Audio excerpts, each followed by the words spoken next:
आज पाहूयात आपण लग्नातील पंक्तीतील मठ्ठा. तर त्याच्यासाठी मी दही घेतलेले इथं बघा, 1 वाटी भरून एवढे. नंतर साखर, जिरी, 2 मिरची, अद्रक 1 इंच, 4च लसणाच्या पाकळ्या घेतल्या आहेत बघा, मीठ आणि कोथिंबीर. आता आपण अगोदर जिरं आहे ना थोडंसं गवळं गवळं भाजून घेऊयात. मग आपण जिरं थोडंसं भाजून घेणार आहोत.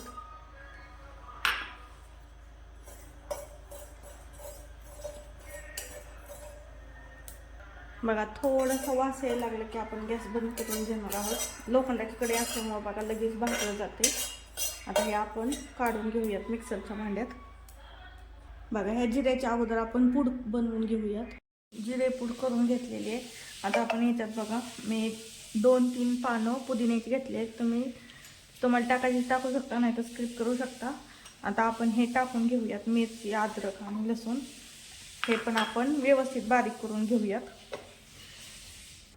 बघा आता आपण अगोदर दही असं व्यवस्थित सगळं हलवून घेऊयात. बघा यातील गाठी सगळ्या फोडून घ्यायच्यात. बघा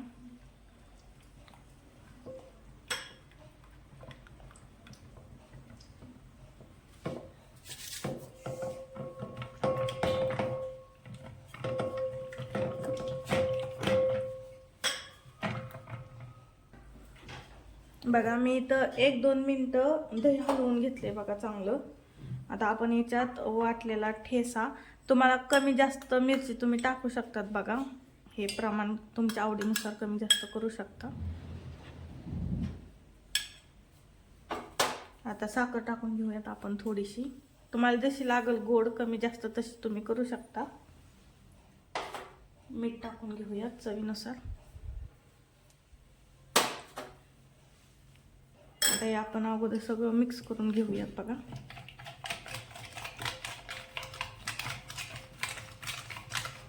साखर विरघळेपर्यंत आपल्याला हलवून घ्यायचंय.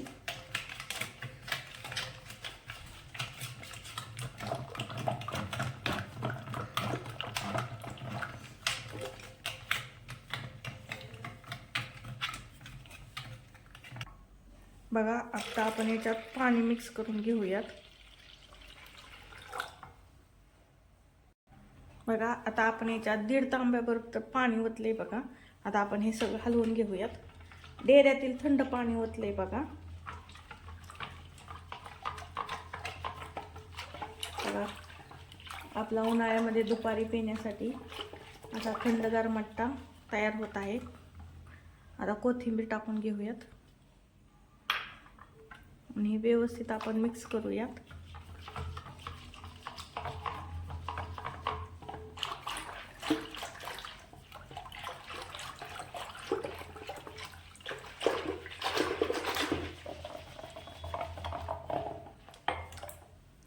तर आपला अशा प्रकारे लग्नातील पंक्तीतील मठ्ठा तयार आहे. बघा मी आता बर्फ टाकून घेते याच्यात आणखीन थंड होण्यासाठी. तुम्ही फ्रीजला पण ठेवू शकता किंवा माठात पण ठेवू शकतात. बघा आपल्या छोट्याशा त्याला व्यवस्थित हलवून घ्यायचंय. पुन्हा बर्फ वितळत एकदम थंडगार असं होतंय. मग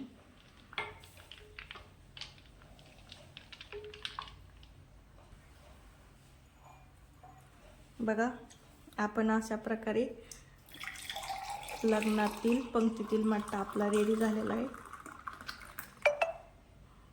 बघा कसला भारी झालेला आहे.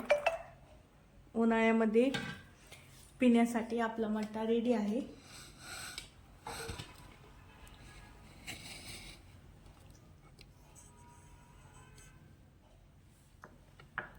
तर मग आपल्या चॅनलला सबस्क्राईब नक्की करा.